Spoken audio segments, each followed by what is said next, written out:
Then drew near unto him all the publicans and sinners for to hear him.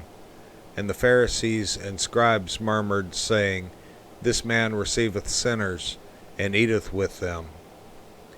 And he spake this parable unto them, saying, What man of you, having 100 sheep, if he lose one of them, doth not leave the 99 in the wilderness, and go after that which is lost, until he find it? And when he hath found it, he layeth it on his shoulders, rejoicing. And when he cometh home, he calleth together his friends and neighbors, saying unto them, Rejoice with me, for I have found my sheep which was lost. I say unto you, that likewise joy shall be in heaven over one sinner that repenteth, more than over 99 just persons, which need no repentance.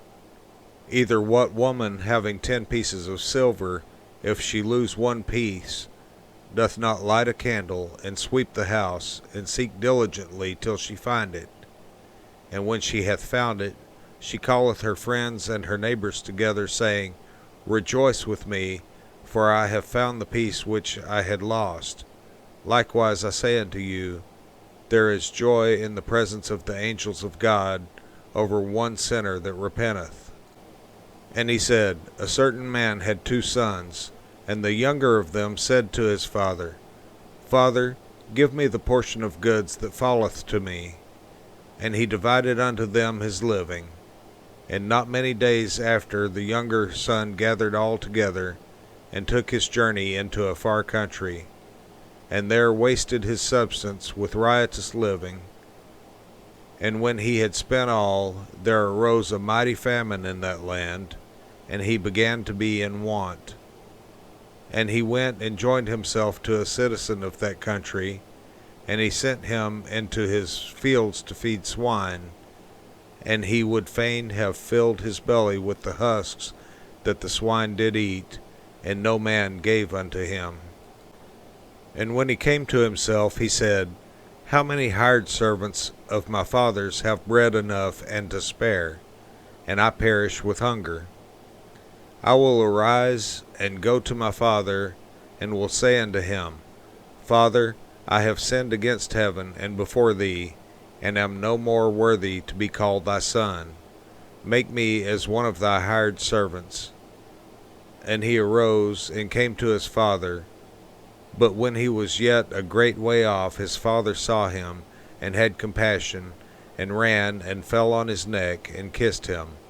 And the son said unto him, Father, I have sinned against heaven, and in thy sight, and am no more worthy to be called thy son. But the father said to his servants, Bring forth the best robe, and put it on him, and put a ring on his hand, and shoes on his feet, and bring hither the fatted calf, and kill it, and let us eat and be merry. For this my son was dead, and is alive again. He was lost, and is found. And they began to be merry. Now his elder son was in the field, and as he came and drew nigh to the house, he heard music and dancing.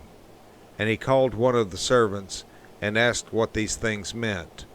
And he said unto him, Thy brother is come, and thy father hath killed the fatted calf, because he hath received him safe and sound. And he was angry, and would not go in. Therefore came his father out, and entreated him. And he answering said to his father, Lo, these many years do I serve thee, neither transgressed I at any time thy commandment. And yet thou never gavest me a kid, that I might make merry with my friends. But as soon as this thy son was come, which hath devoured thy living with harlots, thou hast killed for him the fatted calf. And he said unto him, Son, thou art ever with me, and all that I have is thine. It was meet that we should make merry, and be glad, for this thy brother was dead, and is alive again, and was lost, and is found.